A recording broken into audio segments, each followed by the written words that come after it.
Altāris. Altāris simbolizē Kristus kapu, no kura lieldienu rītā pestītājs piecēlās un to atstāja, lai dotos ļaudīs un turpinātu sludināt. Zlēku baznīcas retabls, jeb altāra dekoratīvā paaugstinātā daļa, ir neparasti izteiksmīgs mākslas darbs, par kura sarežģīto teoloģisko koncepciju vēsta vairākas tajā ievietotās gan vecās, gan jaunās derības skulptūras. Kristus dzīves pēdējās epizodes ilustrējoši kogriezuma ciļņi un gleznas. Retabla uzbūvi raksturo piramidālas formas vairāku stāvu arhitektoniskā konstrukcija, kurā chronoloģiskā secībā, līdzīgi kinolentei vai sižetiski saistītu epizožu virknei, tiek attēlota Kristus dzīve, ciešanas, nāve un augšāmcelšanās. Zemais retabla cokols kalpo par pamatu sarežģītajam veidojumam.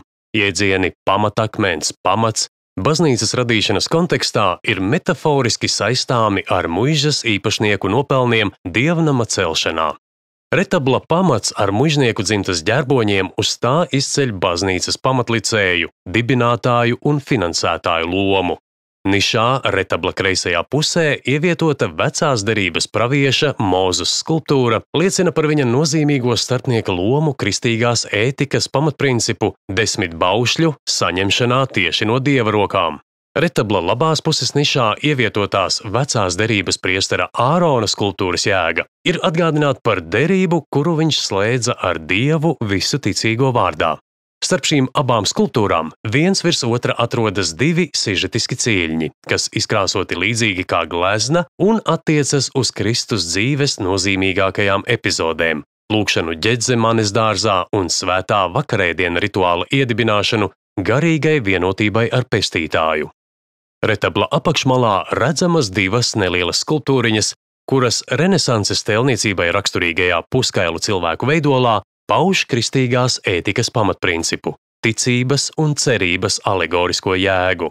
Retabla konstrukcijas 1. un 2. stāvu atdala antablements, kura plaknes piepilda daudzkrāsainu dārgakmeņu imitācijas un arabeskas ornamenta joslas. Pēdējo veido spirālē savīti augu stublāju, stilizētu lapu, antromorfu masku un pākšu motīvi. Virs grazni ornamentētā antablementa paceļas arhitektoniska konstrukcija ar sarežģītas kompozīcijas gleznu. Tajā attēlota Kristus zaimošanas epizode, kurā redzami vairāki cilvēki. Gan tie, kuri iesaistījušies nežēlīgajā spīdzināšanā, gan tie, kuri vēro notiekošo. Uz koka gleznoto kompozīciju mums nezināmais mākslinieks ir aizguvis no nīderlandiešu mākslinieka Joahima Sadelēra 1582. gadā darinātā vara grebuma un pārcēlis to krāsās. Nišās appus gleznai ievietotas krāsotā kogriezumā izpildītas apustuļa Pāvila pa kreisi un Pētera pa labi skulptūras.